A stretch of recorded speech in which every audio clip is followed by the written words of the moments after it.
welcome to the first ever episode of New Inspiration. Today we will be focusing on the London riots and why it occurred.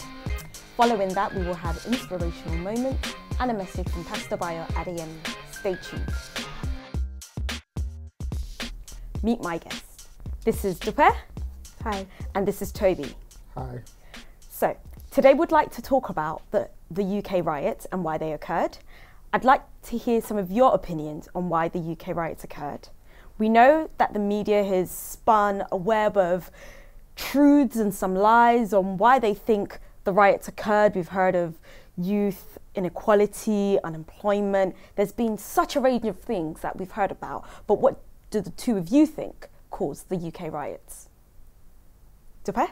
I think, well, the main reason that I'm hearing it is sort of discontent, where a lot of young people feel they're not being heard or they're being mistreated, especially ethnic minorities.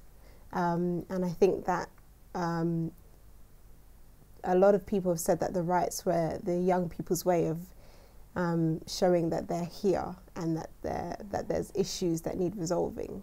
So that's one of the main reasons I've heard. And Toby, do you agree with that? What do you think regarding that idea?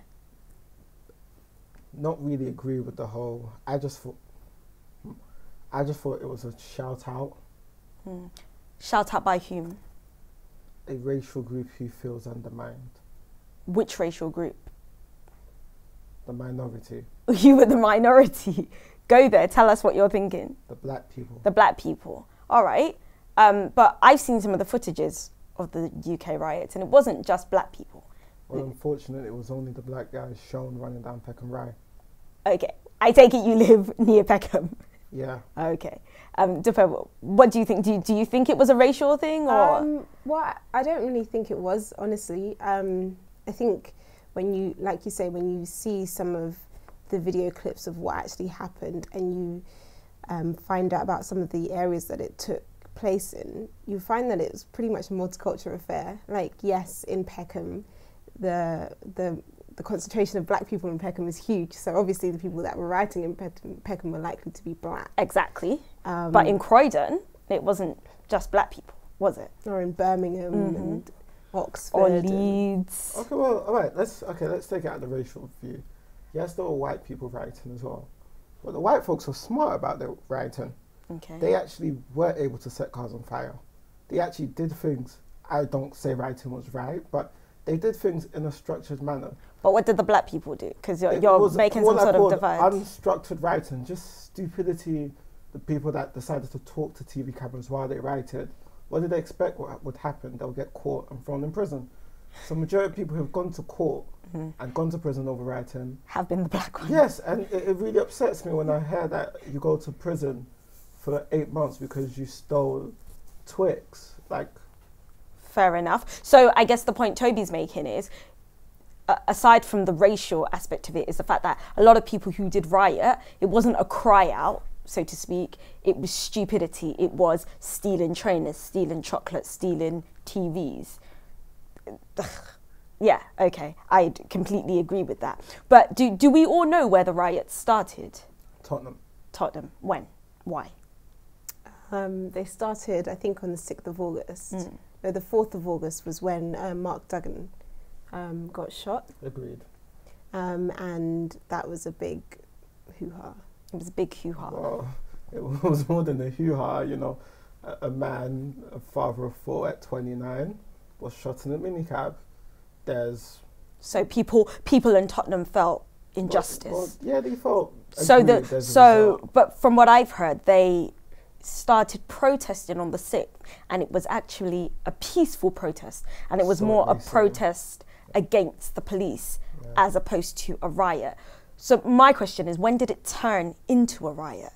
From what I'm hearing and what I read, it turned into something aggressive on the same day when they felt that their protest wasn't getting the result it wanted. Now, there was Mark's family who kept it peaceful, but unfortunately there was a large crowd which was with them, which saw it as a result to turn it into it escalated. So basically it was something peaceful. Yeah. Some thugs got involved and then it escalated. So my question is, if that happened on the 6th, why did it then spread across the UK on the 7th, on the 8th, on the 9th? I call it a breakdown of authority. Like, sometimes you need to be aggressive from the beginning. And I believe the failure to sort of contain it and kill it quickly in Tottenham led to an escalation. And you're blaming the police is what I can hear. That's it. Dupe, what do you think? I think it's a bit of both, honestly. I think, yes, the police probably could have cracked down, but I think hindsight's a wonderful thing. And they probably had no idea what it was going to turn into. And I think opportunism was a big factor in why it spread so fast. Let's say, and I know you're blaming it on the police to an extent, let's say the police had cracked down and moved in Tottenham and done something super. Do you think it would still continue, this riot? No, because look at, like, hate to do this, look at like sort of African countries where police are tough and they're firm. Yeah, they don't get the best support, but you're not really going to hear a riot broke out in Lagos now, are we? It doesn't really sort of click because, you know, police, they'll just beat you off the road. They'll, okay. Like, but we don't live in an African country. We live in the UK, and one of the things that we pride ourselves on living in the UK is our civil liberties and the fact that young people can go out and show that we're unhappy with something. And I do, to an extent, agree with you that maybe had something happened that was more aggressive, it could have killed the riots, but I don't think it's the root cause of why it's spread. All right, cool. What? I actually don't think it's the root cause of why it's spread. Dupe, what's your opinion on this? Well, I think I've heard so much conjecture about the root cause of it all. And I've heard things like inequality, unemployment, racial profiling. There are so many things out there, and one has to decide whether they're going to look at this from a secular point of view or a spiritual point of view, or whether both combined. I think the word that comes to mind for me is rebellion, and I think that incorporates a lot of things. For example, fact that young people are frustrated and don't really know how to go about making their cause known. And it's not to say that some of the young people who did what they did are right. They have reasons, which most of them don't have any reasons. Some people, especially the people with whom it started, probably had some sound reasons for feeling discontent. But the way to solve your discontent isn't necessarily to rebel against the authority. Yeah. All right, that is fair. There was a large amount of rebellion on the streets. There was a total breakdown in society. There was. And another thing where I think, well, another reason why I wasn't so keen on the policing that night, because I saw it as they underestimated the intelligence of the London streets. Yes, there was a breakdown in all sorts of form of society. You had full-on rebellion, and yeah, there was a true spiritual aspect to it, but there was this big underestimation with what they were going to potentially deal with. They didn't expect it to go like that, bang, bang, bang. That's true, but you know who, the medium to which I blame that is more the internet and Blackberries and Facebooks and things like that, because that was the way in which these young people could relate to each other. It wasn't, oh, I met Dupe along the way and said, come with me. A lot of these people, some of them were already there, rioting, texting their friends, BBing their friends, Facebooking their friends. I mean, I saw some hideous things on Facebook. This is what I collected. You should go out and get yours type messages. And I think that all fueled the riots, and that all added to it breaking out in other cities. It started in London, so some newspapers carried it as the London riots. But by the end of it, by the 10th, it was Birmingham and Leeds and Manchester. It was all around. So I don't necessarily think it's not enough for us to just say, oh, the police didn't do their job. And I don't think that's the reason why it spread. And I don't necessarily think that's the reason why it broke out either. Zubair. To be honest, from a Christian perspective, I think that things like this have been coming for a long time. I think you can't take out foundational truths from our education system and expect for the young people to grow up with a fear of the Lord, with a respect for authority, with a respect for their own.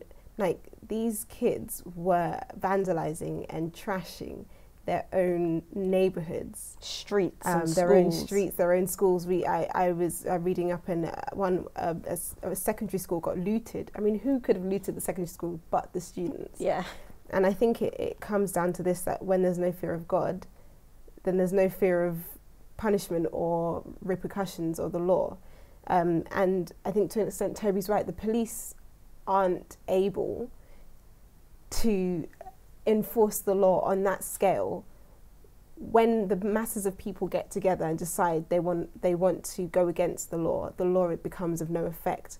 And something that interested me was when I spoke to one of the young people who actually decided to go out there while the riots were happening, out of curiosity, I think, and just have a look and see what was going on, perhaps maybe with the intention of joining in just slightly.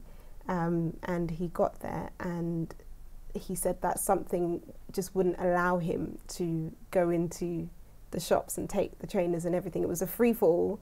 Nobody was probably going to get hold of him, although we know that people got arrested later. Yes. But at that point in time, he just couldn't bring himself to walk over the threshold of the shop and take something.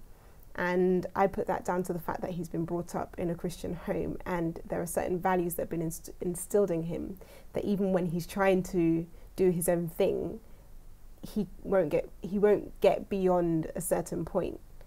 So I think that when young people, or when society in general stops fearing God, then things like this are bound to happen. New inspiration, Leadership. Mentorship. service, education. New Inspiration is a dynamic youth ministry under the direction of Pastor Bayo Adeyemi with the help of a leadership team. Our mission is to correct the image that young people are a source of trouble. We encourage them to aspire to excellence through a range of activities which include The Sinai Dance Troupe, the Insight Drama Ensemble, and the Inspire to Worship Choir. Through the academic branch of New Inspiration, young people are taught to attain to greater heights and to vie for leading roles in society. The Excel After School Club and Saturday School runs during term time, teaching core subjects, and we also have summer schools.